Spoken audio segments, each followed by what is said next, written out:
Oui, Monsieur le Président. En tout cas, c'est assez surprenant de voir à quel point il y a une bonne entente entre la CAQ et le PLQ. Donc, pas trop surprise de voir à quel point le PLQ a réussi à attirer des candidats de la CAQ dernière en date dans Saint-Henri-Sainte-Anne, mais aussi d'autres candidats, parce qu'ils parlent vraiment d'une même voix. Et tous les deux nous disent que nous n'avons pas assez d'informations pour prendre une décision. Monsieur le Président, c'est assez incroyable. Je veux dire, TransCanada a déposé à l'Office national de l'énergie du Canada à Calgary plus de 30 000 pages d'informations. C'est pas assez d'informations ni pour la CAQ ni pour le PLQ. Il y a du côté des États-Unis, je comprends que c'est pas le même tuyau, mais c'est la même problématique. Toute une analyse qui a été faite par l'Environmental Protection Agency, particulièrement sur les gaz à effet de serre, ce que se refuse de faire le Parti libéral du Québec, ce que se refuse de faire l'Office national de l'énergie du Canada. Il y a même l'Ontario, par la Commission de l'énergie de l'Ontario, qui a produit son propre étude. Donc, de l'information, Monsieur le Président, nous en avons à boire et à manger suffisamment pour être capable de prendre position. En fait, c'est quoi le projet d'énergie? C'est pas tellement compliqué. C'est un projet de pipeline, c'est un tuyau entre l'Alberta, les sables bitumineux et le Nouveau-Brunswick, l'entreprise Irving, pour le passage du pétrole. Le premier bout de tuyau, c'est une conversion. Actuellement, c'est un gazoduc qui va être transformé en oléoduc. Donc, au lieu d'avoir du gaz, ça sera du pétrole. Et au Québec et du côté du Nouveau-Brunswick, ça devra être de la construction. Donc, on parle de 1,1 million de barils par jour. C'est énorme, qui va traverser des cours d'eau, des rivières, le Saint-Laurent. Et vous savez, Monsieur le Président, du pétrole bitumineux, c'est pas du pétrole ordinaire.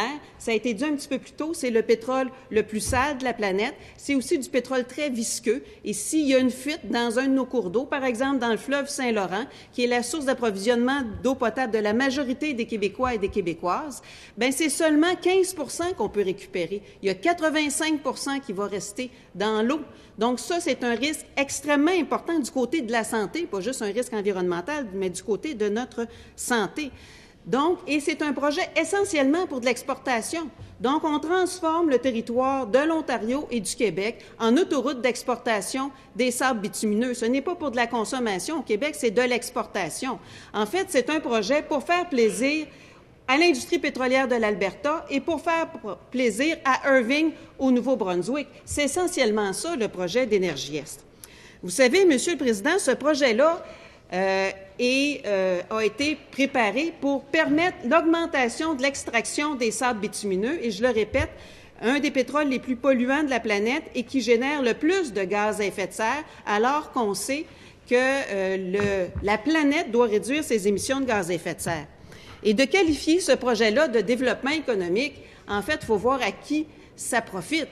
Parce que ce n'est pas un développement économique pour le Québec. Pour le Québec, c'est un projet d'appauvrissement économique. C'est très clair.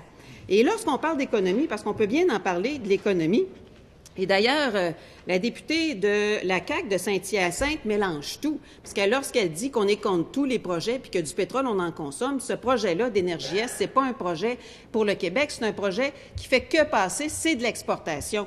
Donc, il faut quand même pas tout mélanger. Et du côté du potentiel économique de ce projet-là, je vais vous citer Mark Carney, qui est le gouverneur de la Banque d'Angleterre et président du Conseil de stabilité financière du G20. Donc, lui, il cite le GIEC qui dit qu'il y a de 1/5 à 1/3 des réserves pétrolières de la planète qui devront rester enfouies et encore plus celles de l'Alberta, étant donné qu'elle produit le plus de gaz à effet de serre. Il dit qu'à ce moment-là, ça va coûter très cher aux pétrolières et à certains fonds d'investissement qui investissent dans les produits pétroliers et que donc, ça, c'est un risque extrêmement important du côté de la planète. Donc, le pétrole bitumineux est un pétrole extrêmement polluant et ce n'est pas un projet de développement économique pour le Québec, c'est un projet d'appauvrissement économique. Et d'être contre ce projet-là, c'est pas d'être contre le Canada, c'est d'être pour le Québec. C'est sûr que si le Québec était indépendant, nous pourrions refuser nettement et clairement ce projet-là. Toutefois, même si le Québec n'est pas indépendant, le Québec possède plusieurs poignées pour être capable de refuser ce projet-là. Mais malheureusement, de la part du Parti libéral au gouvernement du Québec, c'est une série d'erreurs. Donc, le ministre de l'Environnement du Parti libéral fait clairement pas sa job. Et là, je vais vous citer, Madame la Présidente. Premièrement, TransCanada aurait dû demander un permis pour les levées sismiques du côté du port de Cacouna. Elle ne l'a pas fait. Ça a pris du temps avant que le Parti libéral se réveille. Mais plusieurs mois plus tard, ont finalement émis une amende, 5 000 $. Une pénalité pécuniaire administrative, mais pas de poursuite au niveau pénal, alors qu'on sait que ça avait un impact direct du côté des Bélugas et de la pouponnière des Bélugas. Le ministre de l'Environnement n'a pas fait sa job. Il a fallu que ce soit les groupes environnementaux qui aillent en injonction contre TransCanada parce que le ministre de l'Environnement du Québec aurait dû exiger un certificat d'autorisation pour les forages. Donc, il ne l'a même pas demandé. Et là, ensuite, après que les groupes environnementaux aient fait le travail du ministre de l'Environnement libéral à sa place, le ministre de l'Environnement a décidé d'émettre rapidement un certificat d'autorisation pour les forages. Mais sans valider correctement, il a tellement mal fait sa job que les groupes environnementaux sont retournés en cours et ont réussi à avoir, à ce moment-là, un arrêt des travaux en invoquant que le ministre de l'Environnement libéral n'avait pas fait son travail. C'est assez incroyable, Madame la Présidente. Et suite à ça, donc, le promoteur a décidé de ne pas aller de l'avant du côté du port à Cacouna. Et je voudrais saluer, et je crois que c'est important de le faire, tout le mouvement citoyen qui s'est vraiment tenu debout à Cacouna et ailleurs au Québec pour protéger la pouponnière des Bélugas et aussi pour faire en sorte que le Québec ne devienne pas une autoroute d'exportation des sables bitumineux. Les comités citoyens ont réussi à gagner une première manche en empêchant le port à Cacouna, mais le problème reste important parce que maintenant, c'est le tuyau qu'il faut réussir à bloquer. Et clairement, on voit que le ministre de l'Environnement libéral n'a aucun contrôle et ne sait pas du tout ce qui s'en va parce que c'est erreur après erreur du côté du ministre de l'Environnement libéral. Et même encore dernièrement, il a autorisé des levées sismiques pour le passage de Saint-Augustin-des-Maures jusqu'à Lévis, alors qu'il n'y a aucune autorisation sur ce projet-là. Donc, pas davantage concernant le projet. Vous savez, Madame la Présidente, de vouloir refuser un projet de pipeline, de transformer le Québec en autoroute d'exportation des sables bitumineux, on n'est pas tout seul à refuser ce projet-là. M. Obama, président des États-Unis, a refusé le projet Keystone parce qu'effectivement, il ne voulait pas que les États-Unis ne servent tout simplement que d'autoroute d'exportation des sables bitumineux et tous les impacts environnementaux, incluant les GES qui ont été considérés par les États-Unis. Donc, à ce moment-là, le pétrole, la volonté d'augmenter l'extraction des sables bitumineux du Canada ne pourra pas passer par le Sud. Mais il n'y a pas que le président Barack Obama qui a refusé. La Colombie-Britannique aussi refuse le projet de Northern Gateway. Et pourtant, la Colombie-Britannique est une province. Et donc, il est très clair que la province du Québec pourrait aussi refuser. C'est sûr que si nous étions un pays, ça serait bien mieux, une autre bonne raison de devenir indépendant, mais il y a des poignées quand même que nous pouvons utiliser.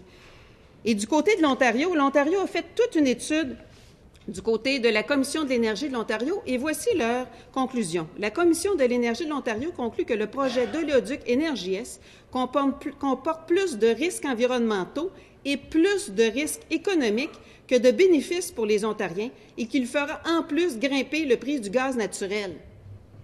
Écoutez, Madame la Présidente, ça, c'est des gros avantages économiques, des gros inconvénients économiques, en plus des inconvénients environnementaux. Et le tuyau qui passe en Ontario, c'est la même chose au Québec. Sauf qu'au Québec, c'est encore pire au niveau des inconvénients parce qu'il y a de la construction. Donc, on va devoir passer sur des territoires agricoles. Et ça, c'est les poignées que le gouvernement du Québec a. Il peut refuser des certificats d'autorisation. Il aurait pu refuser le certificat d'autorisation à TransCanada pour le levé sismique qui a autorisé tout dernièrement entre Saint-Augustin-des-Maures et Lévis. Il peut refuser du dézonage agricole pour faire passer le tuyau. Il en a des poignées pour refuser ce projet-là. Et nous l'invitons à utiliser les différentes poignées qu'il a. Il faut aussi rappeler, Madame la Présidente, que le premier ministre libéral avait dit lors d'une rencontre, parce qu'il aime bien ça, faire des rencontres avec ses voisins ontariens, avec la première ministre ontarienne, que sans part au Québec, le projet d'Énergie-Est n'avait pas suffisamment de retombées économiques. Il disait pas de part, pas de projet, pas de part, pas de tuyau. Donc, ça a été confirmé par TransCanada qu'il n'y aurait pas de port au Québec. après leur échec à Cacouna. Donc, j'espère que les deux ministres qui sont intervenus cet après-midi, tant celui de l'Environnement que celui des Ressources naturelles, ne sont pas en train de contredire leur premier ministre. Et si le premier ministre veut être logique avec ce qu'il a dit, qu'il ne veut pas se dédire, il faudrait qu'il refuse ce projet-là. Donc, je pense qu'on a toutes les informations pour pouvoir conclure qu'il n'y a aucun intérêt économique et plein de risques du côté de la santé publique et du côté environnemental avec le projet d'Énergie-Est. Et de dire non à ce projet-là, c'est de vouloir que le Québec s'enligne vers un nouveau développement énergétique. Refuser que le Québec se transforme en autoroute d'exportation des sables bitumineux et faire en sorte que le Québec regarde plutôt du côté des énergies renouvelables. Le Québec est un leader mondial du côté des énergies renouvelables. 99 % de notre électricité est verte. Le Québec a une expertise incroyable en efficacité énergétique pour diminuer notre consommation de pétrole, en électrification des transports. Ça, c'est l'enlignement pour le Québec, Madame la Présidente. Et je suis assez surprise de voir que la députée de la CAQ appuie ce projet-là, tout comme le fait le Parti libéral, alors que du côté économique, du côté environnemental, c'est clair, net et précis. Et la position du Parti québécois, elle est très claire. Je ne sais pas comment ça se fait que le ministre de l'Environnement libéral est encore aussi mêlé. Elle est très claire, elle est inscrite dans la motion. Le Parti québécois refuse le projet d'Énergie-Est parce que c'est un projet qui va appauvrir les Québécois et les Québécoises, tant d'un point de vue économique que d'un point de vue environnemental et de santé publique. Merci, Madame la Présidente.